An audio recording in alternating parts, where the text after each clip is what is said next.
জেলার আমার ডিসি কাছে ফুল লিস্ট রয়েছে।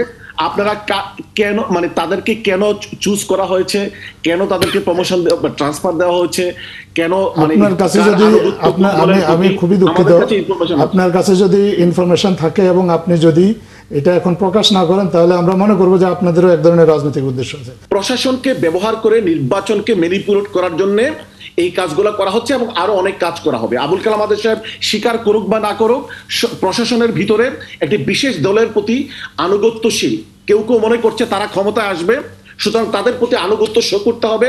এখন তারা যা করার, যেভাবে ডিকটেশন মানলে তাদের জন্য ভবিষ্যৎ ভালো হবে, তারা তাই করছে। আমি বলছি, দায়িত্ব নিয়ে বলছি, এখানে ইন্টারফারেন্স হয়েছে।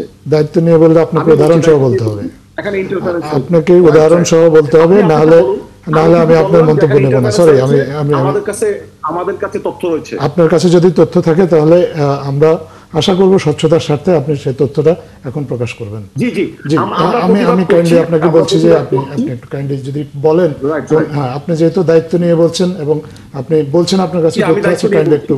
এখানে ইন্টারফারেন্স হয়েছে, এগুলো রাজনৈতিক কথাবার্তা। ইন্টারফারেন্স কোন জায়গায় হয়েছে আপনি স্পষ্ট করে যদি একটু কাইন্ডলি বলেন তাহলে আমাদের জন্য সিদ্ধান্ত নিতে সুবিধা হবে, কারণ এখনো সময় আছে নির্বাচনী তফসিল ঘোষণার আগে। আমরা সঠিক সময়েই সবকিছু প্রকাশ করবো। আমরা সঠিক সময়ে সবকিছু প্রকাশ করবো। এগুলো হচ্ছে রাজনৈতিক দলের প্রতি আনুগত্যশীল, রাজনৈতিক দলকে ফেভার করছে, রাজনৈতিক দলের ডিকটেশন মানছে, আমরা সেগুলো কিন্তু বলেছি, অভিযোগ করেছি। আমরা সঠিক সময় সবকিছু প্রকাশ করবো। আপনার আর্গুমেন্ট, আমি খুবই দুঃখিত, আমি আপনার আর্গুমেন্টটা নিতে পারলাম না। আমি মনে করি যে মাননীয় প্রধান উপদেষ্টা 3টা বড় রাজনৈতিক দল ওনার সাথে দেখা করেছিল এবং গত মাসে যখন দেখা করে তখন এই প্রসঙ্গটা এসেছিল এবং তিনি 3টা রাজনৈতিক দলকেই বলেছেন মাঠ প্রশাসনে যে পরিবর্তনটা আনা হবে সেটা ওনার সরাসরি তত্ত্বাবধানে হবে এবং আমরা জানি যে ওনার তত্ত্বাবধানে হয়েছে এবং ওনার তত্ত্বাবধানে যারা হয়েছে তারা মাত্র গতকালকে নতুন করে কাজে যোগ দিয়েছেন। এখন কাজের মধ্যে দিয়ে যদি তারা তাদের নিরপেক্ষতা প্রমাণে ব্যর্থ হন তাহলে অবশ্যই তাদের বিরুদ্ধে ব্যবস্থা নেওয়ার সুযোগ আছে। এটা তো কোনো চিরস্থায়ী কোনো পদ না বা চিরস্থায়ী কোনো দায়িত্ব না যে তাকে দায়িত্ব দেওয়ার পরে দায়িত্ব থেকে সরানো যাবে না। মাঠ প্রশাসনে যারা নতুন করে দায়িত্ব পেয়েছেন তাদের সাথে মাত্র পরশুদিন মাননীয় প্রধান উপদেষ্টা নিজে বৈঠক করেছেন, তাদেরকে দিক নির্দেশনা দিয়েছেন। সেখানে তিনি কি বক্তব্য দিয়েছেন ডিসিদের উদ্দেশ্যে, সেই বক্তব্যটাও আমরা সরাসরি পাবলিকের কাছে প্রকাশ করেছি।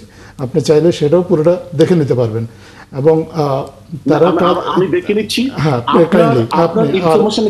আমি বলছি একটি রাজনৈতিক দলের সেক্রেটারি, একটি রাজনৈতিক দলের নেতার পিএস এই বদলিতে ট্রান্সফারে উনি বিশেষ ভূমিকা পালন করেছে। আমরা যথাসময়ে সেগুলো না, আমি আপনার এই অভিযোগটা নিতে পারলাম না, আমি খুবই দুঃখিত। আপনার যদি আপনি যদি কোনো সুনির্দিষ্টভাবে কোনো জেলার ডিসি ফুল লিস্ট রয়েছে, আপনারা কেন মানে তাদেরকে কেন চুজ করা হয়েছে, কেন তাদেরকে প্রমোশন ট্রান্সফার দেওয়া হয়েছে, কেন আপনার কাছে যদি আমি খুবই দুঃখিত, আপনার কাছে যদি ইনফরমেশন থাকে এবং আপনি যদি এটা এখন প্রকাশ না করেন তাহলে আমরা মনে করব যে আপনাদেরও এক ধরনের রাজনৈতিক উদ্দেশ্য আছে। এক্ষেত্রে আপনার কাছে যদি তথ্য থাকে, আমি মনে করি আমরা একটু আগে এখানে রাজনৈতিক একটা কালচারের কথা আলোচনা করছিলাম, আমরা মনে করি যে আমাদের এই সুস্থ রাজনৈতিক কালচারের স্বার্থে এই তথ্য আপনার প্রকাশ করা উচিত, তাহলে সরকারের পক্ষেও সিদ্ধান্ত নিতে সুবিধা হবে। নির্বাচনের তফসিল ঘোষণার আগে প্রশাসনে রদবদলের এখতিয়ারটা পুরোপুরি সরকারের হাতে। আপনার কাছে যদি তথ্য থাকে এবং সেই তথ্য আপনি যদি পাবলিক করতে পারেন।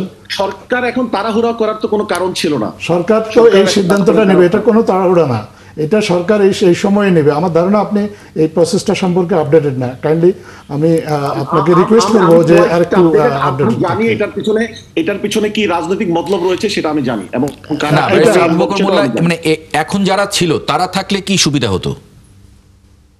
না, দেখুন, আমার কথা হচ্ছে যে আগামী মাসেই তফসিল ঘোষণা হবে না, সেখানে সকল নির্বাচন কমিশনার প্রশ্ন করছি যারা ছিল তারা থাকলে কি নিয়োগগুলো কেন দেওয়া হচ্ছে না?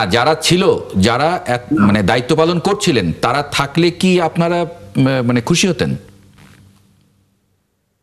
না, আমি সেই কথা বলছি না, আমি প্রক্রিয়ার কথা বলছি। আমার কথা হচ্ছে যে স্বাভাবিক প্রক্রিয়া, সরকারের মনে হয়েছে সরকার আন্ডারে ডিসেম্বরে তাফসিল ঘোষণা হবে, নির্বাচন কমিশনের আন্ডারে সবকিছু চলে যাবে, সেখানে ওনারা এই ব্যাপারগুলো সিদ্ধান্ত নেবেন। আমরা বলেছি এটা আমার মনে হয় যে একটা মানে ধারণাগত একটা দিক।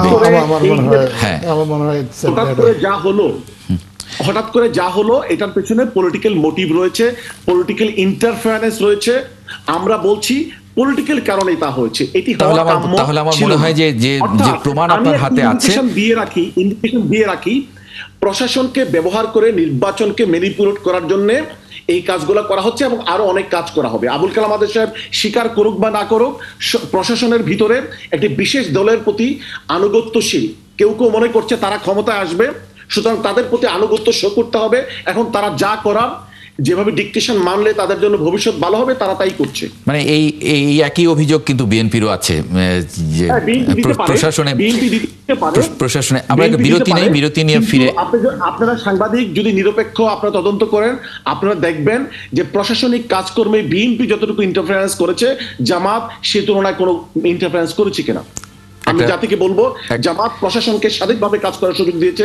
ইউনূস সাহেবের অ্যাডমিনিস্ট্রেশনের বিরুদ্ধে আমরা কোনো অবস্টাকল ক্রিয়েট করিনি, যেটি বিএনপি করেছে।